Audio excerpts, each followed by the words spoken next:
പരിശുദ്ധ പരമദിവ്യകാരുണ്യത്തിന് നേരവും ആരാധനയും സ്തുതിയും പുകഴ്ചയും ഉണ്ടായിരിക്കട്ടെ.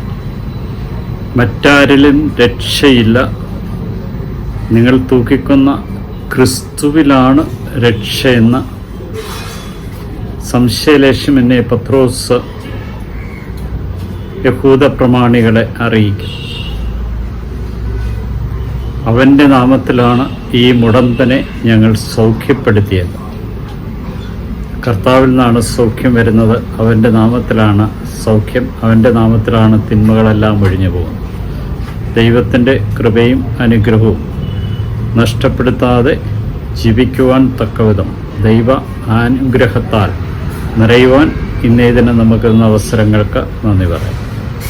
നിരാശരായിരുന്ന പത്രോസും സബദീപുത്രന്മാരും തോമസിനും കനന്യാക്കാരനുമൊക്കെ പ്രത്യാശ കൊടുത്തുകൊണ്ട് കർത്താവ് അവരെ പ്രത്യേകമായി ദൈവത്തിൻ്റെ കൃപാവരം മനസ്സിലാക്കി കൊടുക്കുന്ന സുവിശേഷ ഭാഗമാണ് നമുക്കിന്ന് നൽകിയിട്ടുള്ളത്. ഈ സുവിശേഷ ഭാഗത്തിൽ പ്രത്യേകമായിട്ടും കർത്താവ് ശിഷ്യന്മാർക്ക് പ്രാതലൊരുക്കിക്കൊണ്ട് അവരെ കാത്തിരിക്കുന്നു. അവരെ വിശ്വാസത്തിലേക്കും പ്രതീക്ഷയിലേക്കും തിരികെ കൊണ്ടുവരും. നീ ആരാണെന്ന് ചോദിക്കുവാൻ അവർ മുതിർന്നില്ല. കാരണം കർത്താവാണെന്ന് അവർക്കറിയാമായി. രക്ഷകനായ യേശുവിനെ തിരിച്ചറിയുക എന്നുള്ളതാണ് ഏറ്റവും വലിയ കാര്യം. തിരിച്ചറിഞ്ഞവൻ്റെ പാതകളെ പിന്തുടരുവാനായിട്ട് നമുക്ക് കഴിയുമ്പോഴാണ് രക്ഷ സ്വന്തമാക്കുക. നിരാശയിൽ ഉൾപ്പെട്ടുപോയ ഒരുപാട് അവസരങ്ങളുണ്ട്. ദൈവകൃപ നാം നഷ്ടപ്പെടുത്തിയ ഒരുപാട് അവസരങ്ങളുണ്ട്. ഇന്ന് പ്രത്യേകമായും ദൈവ ആത്മാവിനാൽ നിറഞ്ഞുകൊണ്ട് മുന്നോട്ട് പോകാനായിട്ട് നമ്മളെ ഓരോരുത്തരെയും വിളിക്കുന്ന ദിവസമായിരുന്നു. നമ്മളെപ്രകാരം പ്രതീക്ഷയോടുകൂടി ജീവിച്ചു. നിരാശ നമ്മെ വേട്ടയാടിയ അവസരങ്ങളുണ്ടോ?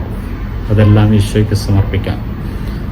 പ്രതീക്ഷകൾ സഫലമാക്കുന്ന കർത്താവ്, എവിടെ വെച്ചാണോ നീ തോൽപ്പിക്കപ്പെട്ടത്, എവിടെ വെച്ചാണോ നീ ഒറ്റപ്പെട്ടു പോയത്, എവിടെ വെച്ചാണോ തകർച്ചകൾ നേരിട്ടത്, എവിടെ വെച്ചാണോ നീ അപമാനിതയായത്, അവിടെ വെച്ച് കർത്താവ് നിന്നെ ഉയർത്തുമെന്ന് നമ്മെ ഓർമ്മിപ്പിക്കും. പത്രോസിൻ്റെ അനുഭവം അതുതന്നെയാണ്. തിബേരിയസ് കടൽ തീരത്ത് വെച്ച് അവനെ കർത്താവ് വീണ്ടും വിശ്വാസത്തിൻ്റെയും പ്രതീക്ഷയുടെയും കടവിൽ അടുപ്പിക്കുന്നതായി നമുക്ക് കാണാം. മറ്റു ശിഷ്യന്മാരും നശിച്ചിരുന്ന പ്രത്യാശ വീണ്ടെടുത്തുകൊണ്ട് കർത്താവിൻ്റെ സ്നേഹത്തിലേക്ക് തിരികെ വരും. അവരാണ് പ്രഖ്യാപിച്ചത്, അവനിലല്ലാതെ മറ്റാരിലും രക്ഷയില്ല, ക്രിസ്തുവിലാണ് രക്ഷ. ആകാശത്തിന് കീഴും മനുഷ്യരക്ഷയ്ക്ക് ഒറ്റ നാമമേ നൽകിയിട്ടുള്ളൂ, അത് യേശുനാമമാണ്. ആ നാമം ഏറ്റുപറഞ്ഞ് രക്ഷയിലേക്ക് നമുക്ക് കടന്നു വരാം.